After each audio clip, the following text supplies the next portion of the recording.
Welcome back to the Fit Dad Club podcast. My name is Travis Jones. I'm here with Jason Barrett for another episode, another week to help you become the fittest, leanest, meanest version of yourself so you can feel great for your family, be a role model for your kids, and wake up every day looking in the mirror going, hey, look at you, you sexy beast. How are you today, Jace? I'm doing good, man. I'm doing good. It's been my wife's had a bit of a lower back injury, so it's been a bit of a struggle. But I've been doing a lot of the other stuff around the house, and my long run is going to get cut short a bit today. But otherwise, doing really well, man. What about yourself? Yeah, I'm doing pretty good, man. Training's good. Everything's good. I can't complain. Everything had a new walkthrough for the new school with the boys earlier this week, I'm pretty sure. Nice. They're changing the school next year, so that's exciting. Soccer stuff is, I got, I think, 4 weeks left of the soccer season. It's my last year as a coach over the last 4 years of my youngest, Finn. So that is somewhat exciting as well. Finn will change soccer clubs next year. Mate, it's all happening over here. It really is. It is, mate. Now, today, guys, for everyone listening out there, we're going to talk about the myth of the perfect time and why waiting is actually costing you everything. I do a lot of sales calls and I talk to guys all the time, and a lot of them will say they've put it off over the last 5 years or 10 years, or they might go, I'm just not ready. I'll put it off another 6 months or another 12 months. And they've already put it off 5 years. There is this cost of inaction. Now, and a lot of people don't think about it, and before we get into the podcast today, I want you to think about, what 10, 20, 30 kilos over the last 5 years have cost you. Like, what do you mean? It hasn't cost me anything. It doesn't change my finances. And I'm not talking about finances. I'm talking about... Uber Eats, It does cost you your finances. It does. But what's it cost you in, when I talk to guys, it's like they say, I'm waking up and when I look in the mirror, I'm just not happy. I'm not the best version of me. When their kids sometimes say, some guys will be like, hey, can we play? And they'll say, oh, not right now, maybe next weekend, because they just don't have the energy. Their clothes aren't fitting themselves properly, and they're always pulling their shirt down, and it's costing them just feeling good day to day. When they wake up and they look in the mirror, they're just like I need to do something. And the first thought that goes through their head is I'm kind of not good enough, right? Maybe your intimacy is slowed down because you aren't confident in yourself as much. And a lot of the guys, I am confident. It's like, man, if you were 20 kilos lighter, would you be more confident? If you say yes, then you aren't as confident as you could be. So maybe your intimacy is slowed down a little bit. So the cost is your daily energy. The cost is your daily happiness. Your cost is more intimacy with your partner and better connection. Your cost is missed memories with the kids. Now, the cost of that is way more than a financial cost, right? Because money comes and goes. Time you never get back, right? That is the one thing that we can never get back is time. So it's really costing you, we have one life and a lot of us are playing as if we have two, right? And you literally have one life. And if you're losing 5 years of feeling good in this body that you've got one shot at, then I would do anything to get my shit together and become the best version of myself. So every time I do wake up, I have the energy and I feel good. And I look at myself and it's like, yeah, I am the best version of me. Right? I'm the healthiest version of me. I have the energy no matter what. If I wake up early or whatever, I have the energy for my kids. I feel good within myself, so I feel good with my partner. And I have the emotional stamina and resilience because of the way I treat my body. Now, that is a large price to pay if you don't have that. And I just wanted to give you some context for today's conversation because a lot of people don't think of the cost of inaction. And it's way more. It's way more expensive than the cost of action. So dads, I'm going to punch you in the comfort zone today. And some of you have been thinking about getting in shape for months or years. And maybe it's time to get closer to that. You have to go, I'm tired of justifying. I'm tired of the same excuses. It's just not the right time now. When things slow down, you're waiting for maybe when the kids get a little bit older, waiting for work to settle down. You're waiting for anything, right? You were just waiting. And I want you to be clear with this. You're not waiting for the perfect time. You're avoiding doing the work. Because you just got to sleep a little bit faster if you need to fit it in. And I think that's the reality. Sometimes we just do have to sleep. I don't say do it all the time, but sometimes you just got to sleep a little bit faster. Because while you're waiting, your health is slipping, your energy is dying, and your kids are watching you model exactly how to stay stuck. And we don't want them to model how we stay stuck. We want them to model how we are the best version of ourselves. So I think that is what we're going to focus on today, Jace. Have you got any inputs on this, mate? Yeah, I think one of the big things is, and I see this time and time again, like it's my Instagram algorithm is like all about, oh, you've got young kids at home, treasure and cherish these memories. At the same time, I'm like, man, sometimes the kids are little shits when they're at this age. But it's like you don't have that much time. Like if you think, as Trav saying, if you think you've got time, you haven't got that much time where your kids will still want to go to the beach with you. Like they're gonna want to stop that probably like 10 years old, right? If not earlier, like depending. They're not gonna want to go to the beach with you. They're not gonna want to run around and play chasey and tag and throw the ball with you for that long. Like, so if you've still got young kids, like you need to make the most of it, and you don't want to spend that time at the beach, you know, self-conscious, covering up, not running around, not being able to physically run around and play fun games with them and swing them around because, oh, my back and my shoulder and my knee and all these other things that you've never addressed and you've never worked on, like just sort of niggling away at you. So like we said it time and time again, the first best time to start was, 10 years ago. The second best time is right fucking now. And I don't mean next Monday. I mean right now, because you're always going to be like pushing it a little bit. And you've got to, as we say, you've got to draw a line in the sand. You've got to go, this is either now what I'm committing to, and I can start committing to some small actions right now to move in the right direction, rather than waiting for the perfect time, which is obviously what this podcast is all about. Yeah, man, because I think like you want to have energy to play with your kids up until like, they're 9 and 10. And then, that's playing at their level. Like, they're running around, you're playing games, you're swinging them around. Jax is 10 now. And, for me to, you need to go to the next level, right? So it's like, you need a higher level of fitness as they actually age, not less, to still engage with them. So now I have to be fit enough to, actually coach him through soccer and run with him. And it's like, you're running 5Ks, you're running 10Ks. He's at the next stage. And then at 15 or 16, for me to continue to engage with him, I'm going to have to be, running 10Ks. I'm going to have to go to the gym with him or you're surfing with them because you have that capacity. Like, your level of fitness as they age has to keep increasing if you want to still do fun things with them and not just like, hey, Jax, let's go sit on the couch and have a beer and watch the footy, right? Like, we want to try and continue to model great habits, not ones that aren't going to set them up for a success in life with their health. So I think if your kids are younger, yeah, you got to start now, because in 5 years, you've got to be further ahead than where you are now if you want to actually still keep up with them and keep creating memories. It doesn't get easier, it actually gets harder. So we don't want to put it off any longer, because if we look at this today, like what you're actually doing is you tell yourself at the moment, for those guys who say, I'll start when, it's like, when this project's done, maybe you're building a shed, or maybe you're doing the work, you're focusing on your career. And it's like, when this project's done, when the kids' sports season's over, when I have more time, when things aren't as crazy, life's never not crazy. And it's a lie to keep telling yourself that you feel, just so you feel better because you're doing nothing, right? I'm too busy now. Like, man, I understand you're busy. Like, every single dad out there is busy. You're trying to make money. You're trying to make sure your partner's happy. If you have a partner, you're trying to make sure your kids are happy. You're trying to juggle a million balls. Some people have a business and they have a job. And like, you got multiple jobs. I don't know. Like, there's people out there doing a lot of stuff, and some of them are still getting it done. Okay. And then some of them are using that exactly this. And the reason why they're getting it done is they're like, and it's the same reason why you have an excuse. I have to stay on top of my fitness or I can't get all this done, because I need to be the best version of me, because I need this level of energy to juggle these balls so I can perform at my best. And that's the same excuse that you're saying if you're putting it off. I can't get it done right now because I don't have enough time. And you're literally in a rut and you're struggling through the day to day.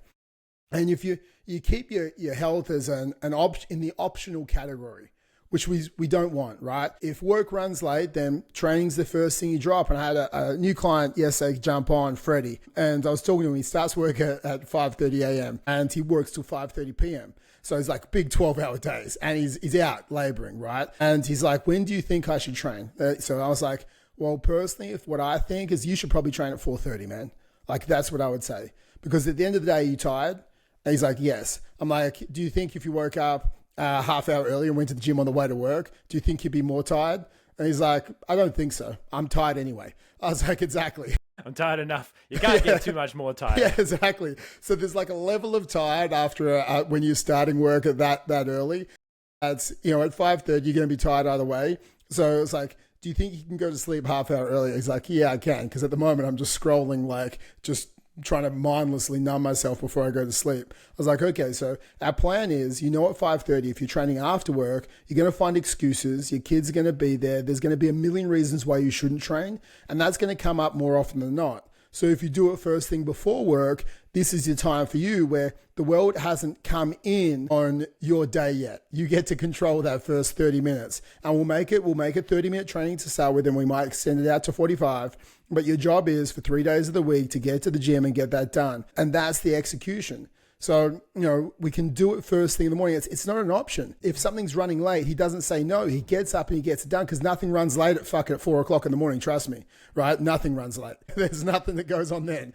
The road is dark and there's no one in the gym. So no, there's one other guy in the gym and he's on my one machine. Yeah, exactly. We'll figure it out. So I think what you got to look at is, and also you're like, I don't have time for this nutrition stuff, man. Then go buy a pre-made meal for $7. You're buying a $15 Uber Eats burger, right? It's not even $15 anymore. It's like that's how $30 now, exactly. man. It's fine. Yeah. That's how long I haven't been on Uber Eats now. There is no Uber Eats where I live, to be honest. But it's like you're making tired as the excuse, and nutrition goes out the window. You've built this life of fitness is a nice to have, not a must have. I think the language around it has to change. Like, fitness is a must-have, and I saw this on a podcast the other day, and I'll bring that up right now because I was talking to another new client, Ramon. He just jumped on. He's dropped 50 pounds. He's in America. He's dropped 50 pounds, and he's got another 30 to lose. And he was sitting about 120, 130 kilos. So he's getting towards where he needs to be now. So he's got about, like I said, about 10, 15, 20 left to lose based on how level of leanness he's going. And I was like, man, kudos to you because he's getting up there with his age. I was like, do you see many guys who are 130 or 140 kilos in their 80s? And he's like, no. I was like, do you know why? And he's like, no. I was like, because they're dead. And that's the reality. Like, losing weight is like, and making it a nice to have instead of a must have, you're significantly cutting the chances of longevity in your life. And you're significantly increasing health-related, heart-related diseases. Heart disease, diabetes, all the rest of it. It happens because our weight spirals out of control. And that is the truth, right? You do see a lot of overweight people in their 60s and then in their 70s. And when, okay, cool. Like, the average age is like 86 years old, I think, in Australia. But with that, you can die if you're fit, but there is less chance of dying when you're healthy and fit and you don't have health-related illnesses and diseases. So I think you've got to change your language. If I want longevity on this planet and I want to be the best version of myself, it's not a nice to have. It is a must have. And we have to shift out of this prep mode that we seem to be in a lot of the time. I got to research the best trainer. I've got to scroll through all their videos. I've got to make sure that, and I talk to guys and they've tried, like average guys tried 30 diets. You've done man shakes, ketos, you've done low carbs, you've done fasting, you've done 24-hour fast. Some of the guys have done like 72-hour fast. They're cutting out this, they're cutting out that. They've tried running, man, you've tried so much in dabbling. Instead of, you buy a kettlebell, you buy this, you buy a home gym, you buy a P90X, you got to stop dabbling and you got to draw a line in the sand, and you can't constantly prep to be the best version of yourself and never execute more than just a week and then fall off for 3 months. You know what? I need people to help me get to where I want to be, because no matter where you are in life, having a coach and an accountability person, if you haven't done it for the last 5 years, what's going to be different today? Like, literally fucking nothing. And if nothing changes, nothing changes. So you do draw a line in the sand and you do move forward and you do get some maybe outside support that cuts out the fad bullshit, gives you sustainability with a plan that I can do this for the next 5 years. I'm not looking to the end of my diet. I'm doing something that isn't even a diet. It just is a way of life. It's an identity shift that we've been talking about. And this here allows you to keep this level of you, this new you, this 2.0 version of you for the rest of your life. And this trajectory, you're never going sideways in life. You're either going an upward trajectory or a downward trajectory. That is literally it. So it's time to shift your trajectory and move forward, Jace. I think that's honestly the biggest thing, is like the awareness of where you're at and where you've been trending. And as Trev said, like the realism of it, right? The realistic nature of the fact that you're either getting fitter or you're getting more unfit and you're declining towards a worse life and a worse quality of life and worse death, right? Like being one of those people who can't get down on the floor with their kids and with their grandkids and get back up again without needing, you know, fucking 3 people in a chair to get themselves back up. Like you don't want to, there's so many people I see and you don't actually want to be that person. And there's a lot of people that if they're real with themselves, there's an element of, there's just not enough leverage there, or they just haven't taken the time to get real with themselves as to what it's costing them, because they think it's a problem with them, right? Like they think, oh, it's because of a failing in me. And as you said, like earlier, it's like, I'm not good enough and I'm not worthy. And a lot of them think that about actually putting the effort in to make a change in their life. And they think it's because it's all their fault. And like they use, there's blame and shame and guilt for themselves. And it's like, no, it's just responsibility, right? It's like your ability to respond, your ability to be willing to do something different to get a different result starts with you. But you've also got to have that awareness of where are you sliding to, right? Where is this backslide going to take you? And is that where you want to be? I saw this, I remember saw this reel, this, you know, funny New Zealand guy, like big Maori guy. He's like, you know, there's all these guys that, you know, they tell you, oh, you got to be your best self. You got to be the best version of you. It's like, nah, not today. I just say, I'm at capacity. That's what I say. And I'm like, yeah, it's funny. But I'm also like, bro, you're like fucking 40 kilos overweight as well. It's like, oh yeah, you can take the piss out of people online saying, oh, you know, you want to be the best version of you and all this stuff. But it's like, do you really think you're showing up with your best energy for your kids? Do you really think that you're like genuinely in yourself as happy as you could be? As if you don't have to have fucking abs, but it's like, if you were fitter, it's unequivocally, you will live longer if you're not carrying an extra 30 kilos of body fat. Like, it's just like, there's no fucking doubt about it that you will live longer. Like, and that's simply it. So coming to terms with like, where are you at? Where is your trajectory going? And what the fuck are you going to do about it? Like, what are you going to be willing to do differently to make that change? Are you going to keep saying, oh, work is really busy, I'll call you back, I've got to do this other thing, I'll do it in a minute, I'll do it in another day? And it's like, all right, you keep putting that off. Guess what? You're really fucking good at putting it off. You put it off again and you put it off again and you put it off again and you put it off again. And then guess what? What other things in your life are you putting off that you need to prioritize? Right? It's going to be like, do you remember the movie Click with Adam Sandler? Where he's the remote that, it's like, you're going to be like, oh, oh, 30 years later, oh shit, I'm fat now and my kids don't like me because I've skipped all these things and I've gone through an autopilot and I'm divorced from my wife. It's like, what other shit are you skipping because you're not willing to face it? I think, man, and it's always good to relate. It's like in 20 years or 30 years, your kid's going to be around that dinner table and they're going to be telling stories about you. And they won't say negative. They could say negative, but they won't say negative stories. Hopefully not. I hope. You know, Dad was really good. He worked a lot and he provided for us. But what if you were 3-dimensional and they're like, Dad was always there at my soccer games. Dad really did provide. And Dad, you know what? I don't know how he did it, but he fit it all in and he was healthy and I went for runs with him and he made me who I am. And you can be 3-dimensional and you might be thinking right now, I can't fit it all in. It's like, dude, like I don't say this standing on a pedestal.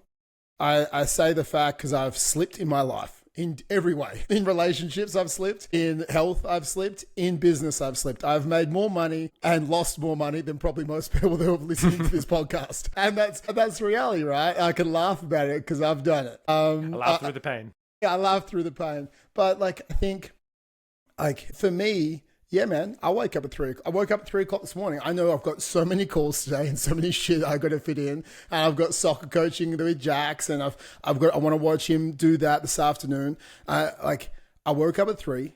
I ran my 10Ks at 3:30. I went to the gym. I coached at my gym at 5. And then I came back and I had to do some prep for the day. And then I know I love running with Liv on, run a short run on Friday mornings. And that's time for us. So that's our time for a relationship. So I was like, I had to get my 10K run in and they'll have a slow trot with her. It's like, I look at my day. I was like, okay, tonight you don't get to sleep as much. Like you just don't. If you want to fit this shit in, then you get up at 3 tomorrow. And yeah, was I tired? Yeah, but my discipline overwrites my feelings. Right? You just get up and get it done because I don't want to be the guy who doesn't, I've got goals that I need to hit and I just get up and I get it done.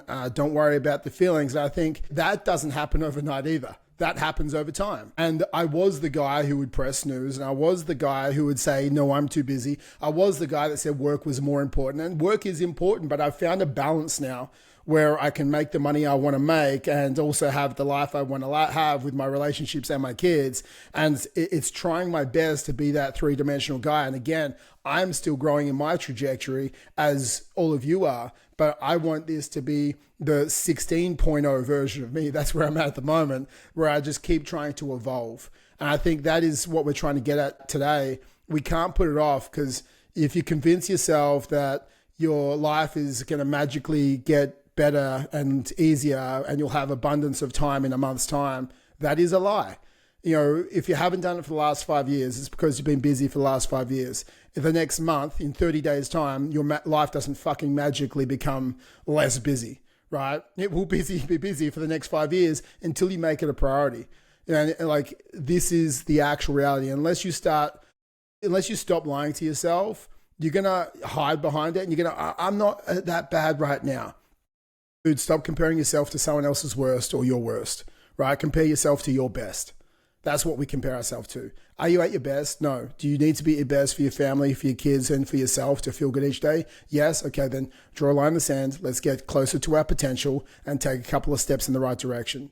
Because at the end of the day, man, like it is costing you right now, and it is costing your future. And every week you wait, you're getting weaker, you're getting slower, you're getting fatter. You know, at 40 plus, your body doesn't hold fitness the same. You either train or you don't, or you get detrained. You know, you lose 5% to 8% of your total muscle mass every decade. 5 to 8% every decade after 30. Unless you're going to do something about 30 to 40, 5 to 8%. Like, man, when you were 60, dude, like that's 24% of your muscle mass gone. And that's when, like, I'm 70 using my cane, right? So like we don't want that. We want you to be the fittest version of yourself, the fittest 70-year-old version of yourself, right? I'm not expecting you to be the 7-year-old version of you to beat the 30-year-old version of you. They could, who knows? But what I want, it depends on where you were at 30. But with this, I want you to understand that it's like, you either use it or lose it. And that is the reality of life. Muscle mass drops and then fat mass accelerates because your metabolism goes down as your muscle mass drops. You know, your metabolic rate does start to decline after 60, and you're just making the job 10 times harder for your future self. And you're saying my future self is going to handle this, but you're passing the buck to your future self going, hey, not only are you going to handle it, I'm going to make it fucking 10 times harder for you to handle it as well. Good luck, future Travis. Yeah. Sucks to be you. Yeah, sucks to be you. It's like, man, stop handballing like the hard conversation to the future me. And you're giving me a bunch of character traits that have put it off, the future you, for the last 10 years. So how do you think he's going to be equipped to deal with this? He's not, right? He's just simply not. Because eventually you just stop believing yourself. You stop saying I can change, and you start falling into hopelessness, and you're like, oh, maybe this is just who I am. Maybe I can't get back. And you become so familiar with not feeling good. You think you are feeling confident right now whilst being 30 kilos overweight, because you can't even remember what it's like not to be 30 kilos overweight. And that's the hard part, because you've lost touch with the best version of you. If you still got a fire in your belly right now and you know what that felt like, there's still hope. If you're starting to lose touch of what that's going to feel like, you got to fucking do something right now, because when you do lose touch, man, that's hard, because you've been so familiar with the life that you're living that you don't know another way to live your life. Yeah. It's like, again, this comes down to us. Like, this is why we talk so much about identity and who you are, because you start to really associate to being that fat person, and you lose that guy who was in there, that, you know, that fit version of you, the one who had goals and who strived for things and who did that stuff. Like, you lose them. And when you lose them, it's really hard to find them again, because you're so used to, because you're conditioned every single day you look in the mirror to go, this is who I am. I'm this big guy who eats this stuff and who does this. And, you know, it's hard to see outside of that, but you've got to be willing to challenge what you see in the mirror. You have to make internal shifts before those external shifts come.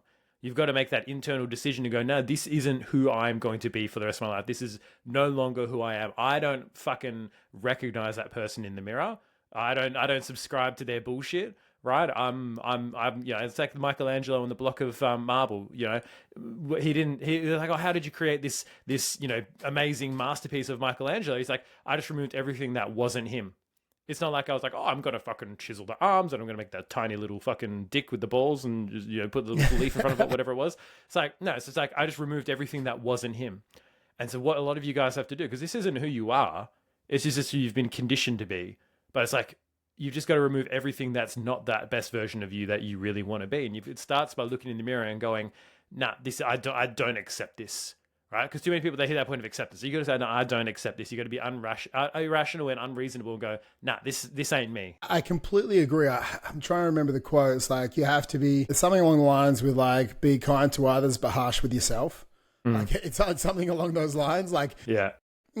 Especially with your wife, guys. Yeah. Kind. Kind. Marriage advice. But like, you got to stop bullshitting yourself, right? This is not the self-love movement podcast, right? This is the Fit Dad Club podcast. Which, where to be honest, it kind of is a self-love movement podcast, but it's real self-love. It's not the airy-fairy. It's like self-awareness, self-love, right? Like, I love myself so much that I'm not going to accept my own bullshit anymore.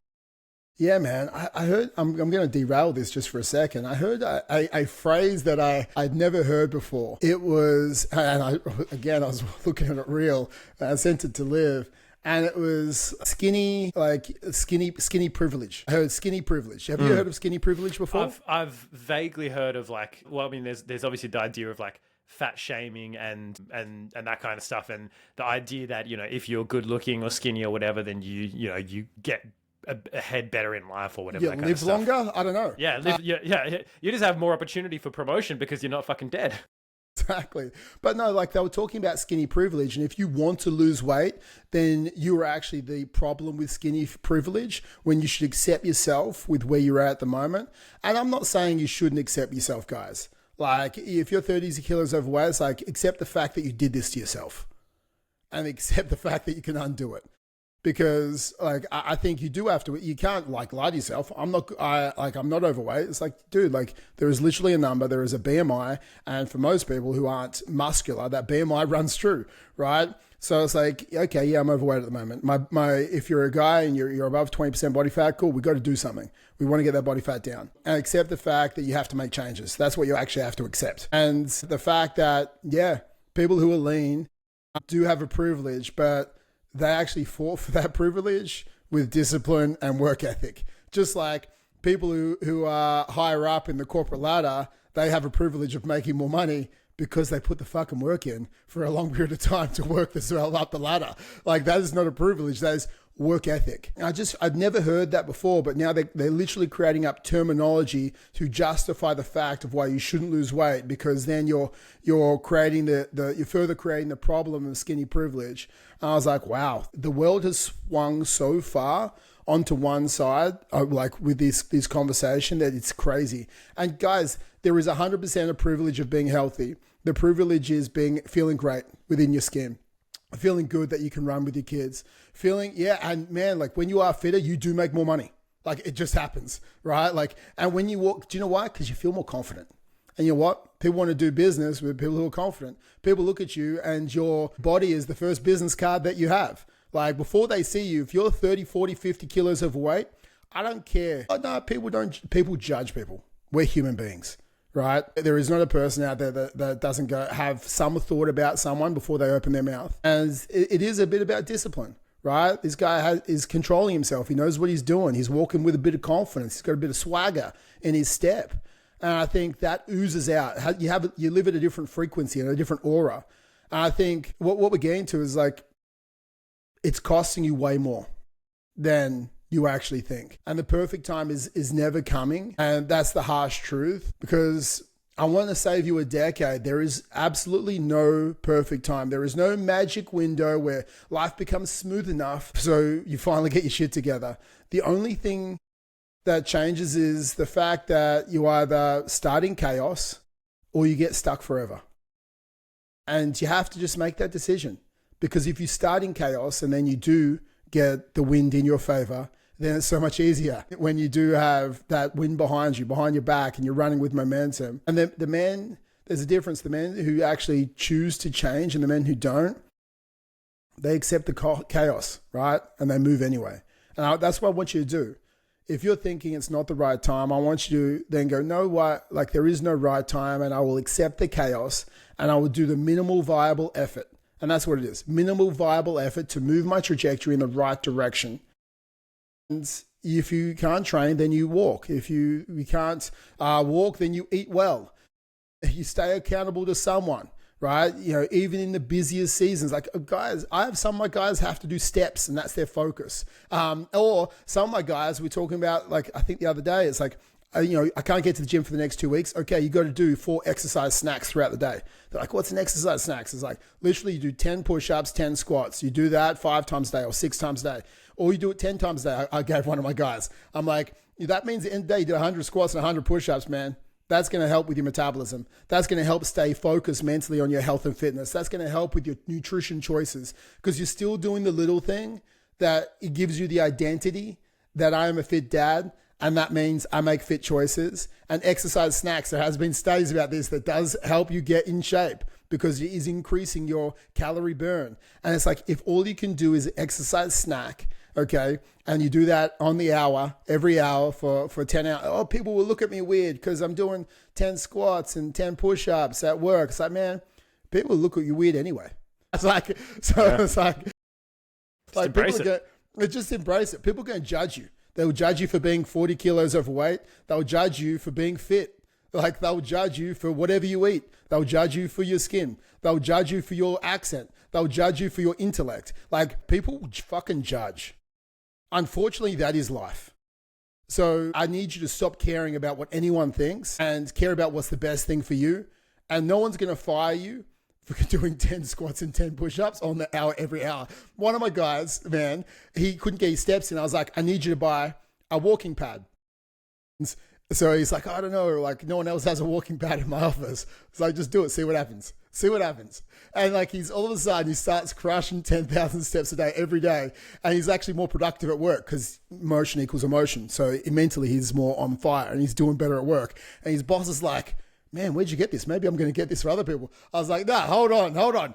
Me and you are going to buy 20 walking pads, Chris, and we're going to start selling them to your boss. Yeah. I was like, we're going to make some money out of this. Upsell. And I was like, you know what you should do? Because I was like, you should get your boss to get some walking pads. Maybe if it's 5 for the office and you share it on different days and do a walking pad challenge. And maybe it's a step challenge for the month of September. And the person who does the most steps, you know, there is an internal reward with your business. He's like, you know what? I'm going to pitch that to my boss. I'm going to talk to him about this today and see how he went with it. But if you've got a healthy workplace, that's a more productive workplace. Like it just is. And if you're healthier and you're moving, you have more positive conversations. If you have more positive conversations, you have more positive work ethic, you have more positive life. There is nothing negative about getting steps in or doing exercise snacks, right? So guys, don't worry about the judgment around it. You just have to go, you know what? I'm not doing all or nothing anymore. I'm doing all of something. And consistency beats intensity every day of the week because the version of me 10 years from now will embrace the fact that I started with exercise snacks. And that's how I started. And that's why I'm fit again. And that's why I have the energy to play with my kids and my grandkids. I guess you just have to ask, like, what has to happen? A heart attack? I don't know. What do you think, Jace? Yeah, and I speak to guys where sometimes that's still not enough, right? You get a health scare. You have something come up, you're chronically stressed from your work environment and you still don't do anything about it. And you still, it's not enough until you're on your fucking deathbed and then you make the choice because it's like you're just constantly getting by and constantly good enough and good enough and good enough. But number one is you got to accept that there's never going to be a perfect time. Stop thinking that the problem is your schedule. Stop thinking that the problem lies in your calendar. It's your standards for yourself and what you're willing to put the effort into. Right. So, you know, we look at that minimum, as Travis was saying, it might be the strength sessions, but it might be exercise snacks. It's just getting in the protein day. Oh, I don't have enough time to meal prep chicken. You can buy a cooked chook from Woolies and shred it in 10 minutes. That's like 3-4 meals of like 60 grams, 60 grams of protein each. Like there's a lot of chicken on those things, even though they're pretty small, you know, get the growth hormone ones with all the extra water added in, make you feel like you're having more, but like get those snacks in, get those steps in, get in your protein, don't eat like an asshole. And that's it, right? And that you just focus on those key things as much as you can, as close as you can get. You know, if you're currently doing 5,000 steps and you get to 6,000, awesome. You just keep scaling it up, right? And yeah, it's similar to doing it in the office. You know, you make it public. You tell people about it. You tell your partner, you tell your kids, you tell your mates, you post it into a group, make it impossible just to kind of, you know, slowly fade into obscurity and to ghost people on it. It's like, make it public to you, because your kids, especially if they're young, they'll be relentlessly accountable. They'll hold you to it. Like, Daddy, you said you were going to go for a run and you didn't. Why are you going for a run? Dad, it's time for you to go for a run, right? And it's like, my daughter's like that. She's like, you're going to the gym. I've run to the gym with you. I get big and strong like Dad in the gym. Like that's what my daughter says, right? And I'm so excited to be able to take her in there, or get like a little friggin' rubber dumbbell set for her, which would be fun. But you've got to capitalize on momentum. You've got to get immediate accountability of someone who's going to hold you there, whether it's, and look, you might not be able to afford like a full-time coach. You might be in a financial position where you can't afford like a proper someone who's like, you know, paid to keep you accountable and knows what they're doing. But even if it's like a bet with a mate, it's like, hey man, if I don't go to the gym at least twice this week, if I don't hit, you know, an average of 70,000 steps this week, then, you know, I've got to give you $50. Right? Like it might be like a bet. But Jace, you need to make it uncomfortable. Yeah. It might be more than $50. It's got to be something hard, exactly. Yeah. If it's something, it's like, fuck, I can't afford this, right? I can't afford to pay my mate $300. I don't have I'd have to sell something. If I don't want to sell anything. If I don't do 70,000 steps this week, I have to give you $300 or $300 to like a charity, right? And but make it a shit charity that you don't actually give money to. Exactly. Westboro Baptist Church. But with that, if you make it something that's like, fuck, I got to do something about this, you'll do something about this, or you'll just lie to yourself and not do it. But you may be like, where's my fucking $300? Exactly. But like, you got to make it hard, Jace. I think if it's too soft, and that's like, it's like, you know, if the answer was to buy a $27 meal plan, and that was going to get you fit, everyone would be fucking shredded. It's just simply not the answer. Download the free recipe book from the person who makes here's my cheesy Greek yogurt and cottage cheese pasta. Yeah, fucking same as everyone else. Yeah, man. Like, I put a bit of paprika in mine. Good work. But also, it's like, even if buying a cookbook was the answer, like everyone would be like shredded. If buying like an online program that was $20, like that, then everyone would be shredded. They just wouldn't, man. Because you know what? You're stuck with an identity that doesn't do the work, and all the meal plans and macros and training plans in the world doesn't fix that. What does fix it is someone holding you ruthlessly accountable to change the fact of who you are and what's holding you back, and understanding the constraints of a dad. That is the difference, because you are not 20. Okay. You have constraints. You can't go all or nothing. You need minimal viable effort. You can't hit some chicken and broccoli and eat by yourself away from that. Then your wife will tell you you're an idiot. And your kids will be like, what's wrong with dad? Why is he not eating what we're eating? And then you do create negative problems with food for your kids.